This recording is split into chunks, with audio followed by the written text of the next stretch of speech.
Welcome back to my channel. दोस्तों, आज मैं आप सबके सामने अहमदाबाद के एक रेपुटेड स्कूल की एक स्टोरी लेकर आया हूं, जहां पर एक 8th क्लास के बच्चे ने 10th क्लास के बच्चे का मर्डर किया। एक 8th क्लास का बच्चा जिसकी उम्र अभी सिर्फ 13-14 साल है, उसने अपने ही स्कूल के सीनियर का मर्डर किया। एक बच्चा जो अभी खुद स्कूल यूनिफॉर्म पहनता है, होमवर्क करता है और जिसका फ्यूचर अभी डिसाइड ही नहीं हुआ है, उसने इतनी खौफनाक हरकत कैसे की और क्या वजह थी इस खून हादसे के पीछे, आइए पूरे कहानी को स्टेप बाय स्टेप समझते हैं। गलत हुआ है ना, आज किसी की भी बच्चे के साथ होगा, गलत है ना ये। स्कूल में प्रिंसिपल सर को बहुत अच्छे से पता है कि बच्चे लेके आते हैं। सवाल है कि ऐसा हो क्यों रहा है, दिनों दिन बच्चे इतने एग्रेसिव। ये घटना अहमदाबाद के एक रेपुटेड स्कूल की है, जहां पर 8th क्लास का लड़का और 10th क्लास के लड़का एक ही कैंपस में पढ़ते थे। रिपोर्ट्स के मुताबिक सीनियर हमेशा जूनियर्स को तंग करते थे, कभी होमवर्क के बारे में, कभी ऐसी छोटी मोटी बात पे बहस होती रहती थी। ये मामला हर स्कूल में होता है, इसे हम रैगिंग या बॉयलिंग बोलते हैं। लेकिन इस बार ये बॉयलिंग इतना आगे बढ़ चुका था कि एक छोटा सा लड़का अपना होश खो बैठा।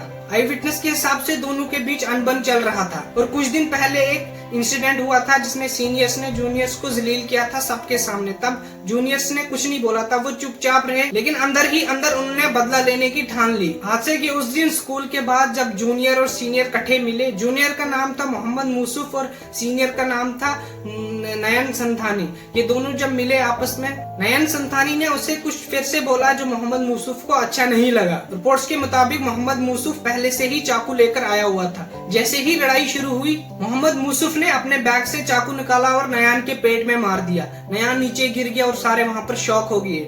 नयान खुद चलकर स्कूल के ग्राउंड में पहुंचा और वहाँ पर लेट गया। स्कूल के स्टाफ ने जब नयान को उस हालत में देखा, उनने हेल्प करने के बजाय उनने पहले टैंकर मंगाया, वहाँ पर जो खून के धब्बे गिरे थे उनको साफ करवाया। फिर उसके बाद एम्बुलेंस बुलाई गई, पुलिस को इन्फॉर्म किया गया, लेकिन तब तक नयान की जान जा चुकी थी। पुलिस तुरंत घटना स्थल पर पहुंची और मोहम्मद मूसुफ से पूछताछ शुरू की कि आपने ऐसा क्यों किया। मोहम्मद मूसुफ ने कहा कि वो मेरा मजाक लेता था, बार बार तंग करता था, तो इसलिए मैंने ये किया, इसलिए मैंने उसको मार दिया। पुलिस ने वो चाकू भी रिकवर किया जिससे मोहम्मद मूसुफ ने नयान को मारा था। अब सवाल उठता है कि एक 13 साल के बच्चे के पास नाइफ कहां से आया। उस दिन मोहम्मद मूसुफ ने पहले से ही प्लान बनाया था और वो घर से ही चाकू साथ लेकर गया था कि मैंने आज नयान को मारना है। अब दोस्तों, सबसे बड़ी बात, एक 13-14 साल का लड़का माइनर होता है, तो उस पे केस कैसे चलाया जाए। इंडियन लॉज के हिसाब से अगर कोई बच्चा 16 साल से कम है तो उस पे जुवेनाइल एक्ट लगाया जाता है। इसका मतलब उसे अडल्ट की तरह पुनिश नहीं किया जाता है, उसे जुवेनाइल होम में भेजा जाता है। लेकिन अगर क्राइम हॉरियस हो, जैसे मर्डर, और लड़के की उम्र 16 साल के आसपास हो, तो फिर कोर्ट डिसाइड करता है कि उसके साथ क्या किया जाए। लेकिन ये लड़का सिर्फ 13-14 साल का था, तो इसलिए इसे जुवेनाइल बोर्ड के सामने पेश किया गया। इसका मतलब वो अपनी जिंदगी का एक हिस्सा जुवेनाइल होम में ही बिताएगा, लेकिन उसे सजा अडल्ट क्रिमिनल जैसी नहीं दी जाएगी। इस घटना के बाद पूरा अहमदाबाद शॉक में था। पेरेंट्स का कहना था कि स्कूल में बॉयलिंग क्यों नहीं रुकी। अगर स्कूल वालों ने पहले ही ध्यान दिया होता तो आज ये हादसा नहीं होता। स्कूल एडमिनिस्ट्रेशन पर सवाल उठने चाहिए, और जब से ये हादसा हुआ है तब से स्कूल का जो प्रिंसिपल था वो फरार है। फिजियोलॉजिस्ट का कहना है कि आजकल के बच्चे गुस्से को कंट्रोल नहीं कर पाते।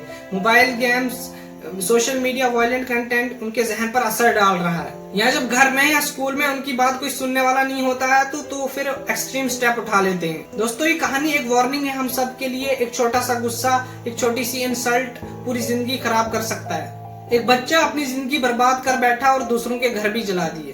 पेरेंट्स, टीचर्स और सोसाइटी सबको मिलकर बच्चों पर ध्यान देना होगा, उनकी बात सुननी होगी, उन्हें सिखाना होगा कि प्रॉब्लम्स का सलूशन वायलेंस नहीं होता।